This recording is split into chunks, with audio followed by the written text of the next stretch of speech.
Dubai, Iran, and Hezbollah. So here's a secret money highway that I am taking you on.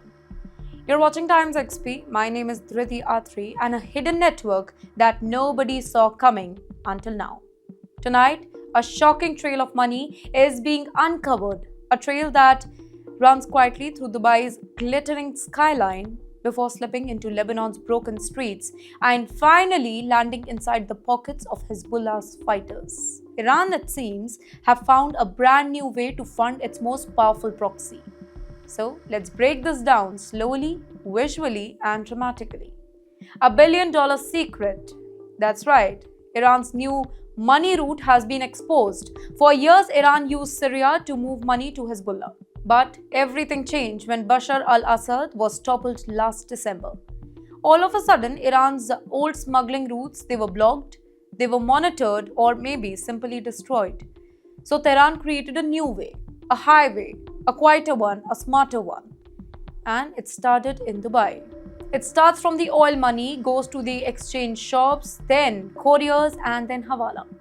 The underground pipeline that we are talking about, ladies and gentlemen. According to officials who spoke to the Wall Street Journal, Iran has been moving hundreds of billions of dollars to Hezbollah over the past years.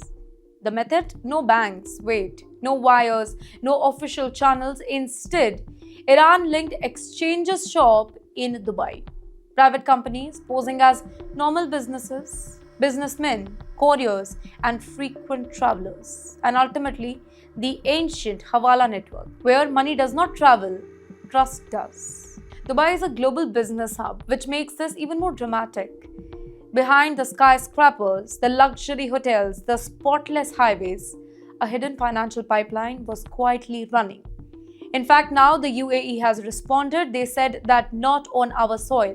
When this organization asked the UAE about the report, one official responded sharply, "We oppose such activities. We are working with the partners to stop it."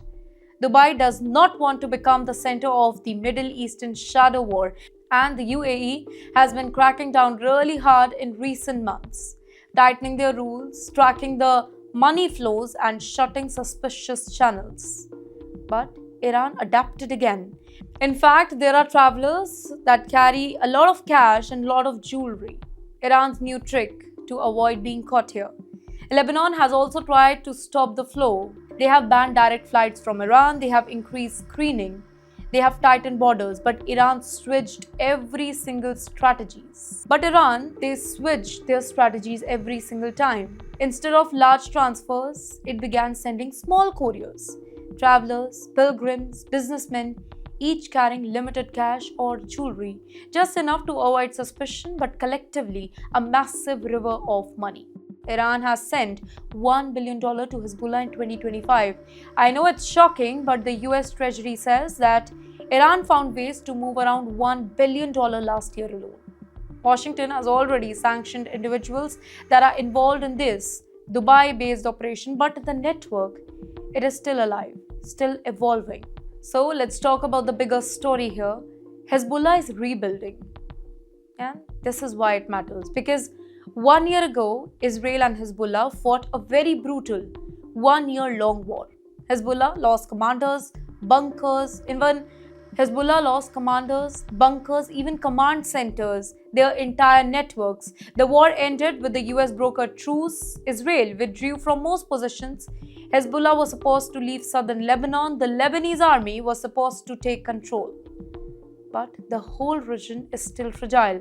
Hezbollah is rebuilding. Israel is watching closely, and the money flowing from Iran is becoming a flashpoint. In fact, even after the ceasefire, Israel carried out hundreds of strikes inside Lebanon, hunting their weapon cache, disrupting their communication hubs, targeting groups that are believed to be rebuilding Hezbollah's network. Now, in recent weeks, these strikes have intensified as well. Israel insists Hezbollah is trying to return to its old position. Lebanese forces say that they are struggling to control the border. Now, here's the fear: the replay of the last war or something even worse. The whole region is on the edge.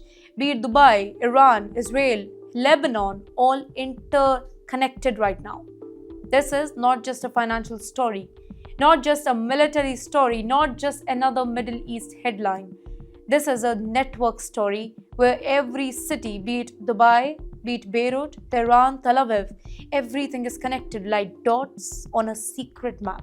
One courier in Dubai can start a chain reaction in Lebanon. One airstrike in southern Beirut could trigger panic in Israel. One political shift in Tehran can shake the entire region.